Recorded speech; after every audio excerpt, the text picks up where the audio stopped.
సర్వ మానవాళికి రక్షకుడు, మనకు కొండంత అండగా నిలిచేవాడు. మనసులో తలచిన వెంటనే గుండెల నిండా ధైర్యాన్ని నింపగలిగే మహాయోధుడు, అభయహస్తంతో ఎల్లవేళలా మనల్ని కాపాడే ఆ పవనపుత్రుడిని ఇప్పుడు మనసారా స్తుతించుకుంటూ శ్రీ పంచముఖ ఆంజనేయ స్వామిగా అవతారమెత్తిన కథని దృశ్య రూపంలో తిలకిద్దాం రండి. ఆంజనేయం ప్రసన్నాంజనేయం ప్రభాదిత్యకాయం ప్రకీర్తిప్రదాయం భజే వాయుపుత్రం భజే వానగాత్రం భజేహం పవిత్రం భజే సూర్యమిత్రం భజే రుద్రరూపం భజే బ్రహ్మతేజం. అది రామాయణ మహాయుద్ధం భీకరంగా సాగుతోన్న తరుణం. శ్రీరామచంద్రుని సారథ్యంలో వానర సైన్యంతో విజృంభిస్తున్న లక్ష్మణస్వామి తనతో పోరాటం చేస్తున్న రావణుడి కుమారుడు ఇంద్రజిత్ తలని బాణంతో ఒక్క వేటుతో వేరు చేశాడు. ఇంద్రజిత్ మరణవార్త విన్న రావణుడు ఆవేశంతో ఊగిపోయాడు. ప్రతీకారం కోసం పాతాళ లోకాధిపతి తన సోదరుడు అయినటువంటి మహిరావణుడి సహకారం కోరాడు. సాయంత్రమీ నామ సంకీర్తనలు చేసి నీ రూపు వర్ణించి నీ మీద నేదన్న నీ మూర్తి గావించి నీ సుందరం పెంచి నీ నాదై రామ వస్తుండనై నిన్నునే గొల్చెదన్. నీ కటాక్షంబునం చూచితే వేడుకలు చేసితే నా మురాలించితే నన్ను రక్షించితే. తంత్ర విద్యలో ఆరితేరిన మహిరావణుడి దాడి గురించి విభీషణుడి ద్వారా ముందుగా తెలుసుకున్న హనుమంతుల వారు తన ప్రభువుల విశ్రాంతి మందిరానికి కాపలా ఉండగా ఆ దుష్టుడు లోపలికి ప్రవేశించడానికి పలు ప్రయత్నాలు చేసి చివరికి మాయోపాయంతో విభీషణుడి రూపం ధరించి మందిరంలోకి ప్రవేశిస్తాడు. నిద్రిస్తున్న రామలక్ష్మణులను అపహరించి పాతాళ లోకానికి తీసుకుని పోతాడు. అంజనాదేవి గర్భాన్వయా దేవ నిన్నెంత వారం దయాశాలి వై చూచియుందాత వై చూచి శస్కరన్ నిలిచియున్ తొల్లి సుగ్రీవకు మంత్రి వై స్వామి కార్యార్థమయ్యేకి శ్రీరామ సౌమిత్రులను చూచి వారిని విచారించి సర్వేసు పూజించి ఎవ్వారు సంబంటు గావించి వాలిని సంపించి కాకుత్త తిలకుంటు పాదరికి వీక్షించి కిష్కింధకే తెంచి శ్రీరామ కార్యార్థమైలంకకే తెంచియున్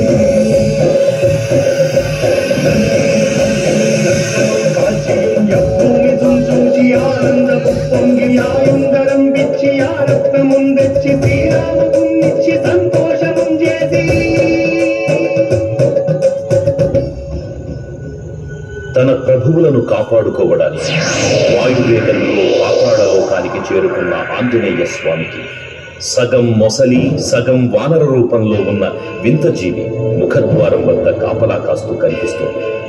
ఆ జీవి మకర ధ్వజుడు అనే తన పుత్రుడని మహాసముద్రాన్ని దాటుతుండగా నీటిలో పడ్డ తన పేదవిందుడు ఒక మొసలి గ్రహించడం వల్ల జన్మించాడని తెలుసుకుని ఆశ్చర్యపోతాడు హనుమంతుడు.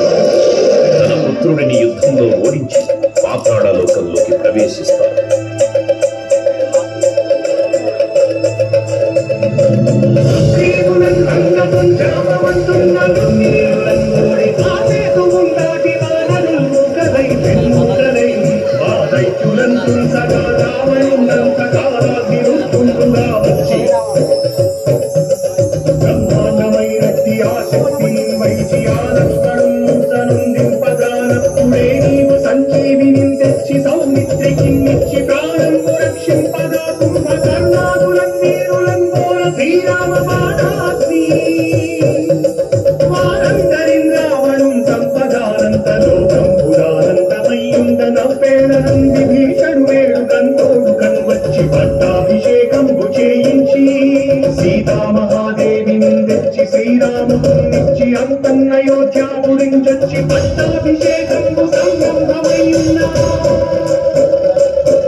పాతాళ లోకంలో అడుగుపెట్టిన పవనపుత్రుడు మహిరావణ మరియు అహిరావణ సోదరులు భీకరపు 5 దిక్కులలో ఉన్న 5 దీపాలను ఒకేసారి ఆర్పడం ద్వారా మాత్రమే వారి మరణం సంభవిస్తుందని చెప్పగా అప్పుడు మహాబలి 5 ముఖాల ధారణ చేసి పంచముఖ ఆంజనేయునిగా అవతరించి ఏకకాలంలో 5 దీపాలను ఆర్పివేసి ఆ దుష్ట సోదరులను తుదముట్టిస్తారు.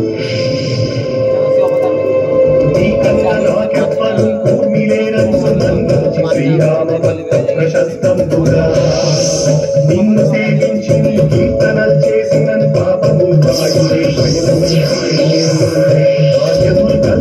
సామ్రాజ్యములు కలుగు సంపత్తులు కలుగును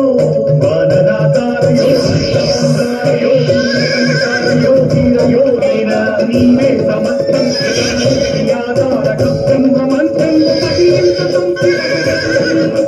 వజ్రదేహం పురుందాచి శ్రీరామ శ్రీరామయంతు మనకు ఎప్పుడు తప్పకం తనకు రాజిపయందుండి నీ దీర్ఘదేహం త్రైలోక్య సంచారివై రామనామాన్ని సంచారివై రక్తమేకీశ్వర కల్లోల ఆవీర హనుమంత ఓంకార శబ్దం బులన్ భూత ప్రేతం బులన్ పెంటి సాశం బులన్ శాకిని జాతి నిత్యాతులన్ గాలి దెయ్యం బులన్ నీరువారం బులన్ దుట్టి నేరం వరం పట్టి నీ ముష్టి ఘాతం బులన్ బాగుదండం బులన్ తోమఖండం బులన్ కుంచి కాలా విరుతుందవై నీవు బ్రహ్మమైన నీ చిత్తదేదం బులన్ చూచి దారోని నా ముక్తు నరసింహయంతు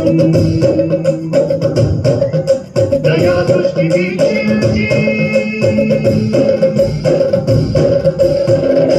నన్నేలు నా స్వామి ఓ ఆంజనేయ నమస్తే సదా బ్రహ్మచారి నమస్తే నమో వాయుపుత్ర నమస్తే నమః. తూర్పు దిక్కున చూసే శ్రీ హనుమాన్ ముఖం సర్వ పాపాలను హరించేదిగా, దక్షిణ దిక్కున చూసే శ్రీ నరసింహుని ముఖం శత్రుభయాన్ని పోగొట్టి విజయం చేకూర్చేదిగా, పశ్చిమ దిక్కుని చూసే శ్రీ గరుడ ముఖం భూత ప్రేత తాంత్రిక భయాలను పోగొట్టేదిగా, ఉత్తర దిక్కు వైపు చూసే శ్రీ వరాహ ముఖం గ్రహదోషాలను హరింపజేసి అష్టైశ్వర్యాలను అందించేదిగా, ఆకాశం వైపు చూసే శ్రీ హయగ్రీవ ముఖం విజ్ఞానాన్ని, విజయాన్ని, ఉత్తమ జీవిత భాగస్వామిని అందించేదిగా పురాణాలు చెబుతున్నాయి. కావున భక్తులారా, అన్ని విధాలుగా మనలను ఆపుకుని శ్రీ ఆంజనేయ స్వామిని మనసారా స్మరించుకొని ధరించండి. శ్రీ శ్రీ శ్రీ మహావీర బజరంగ బలికి జై.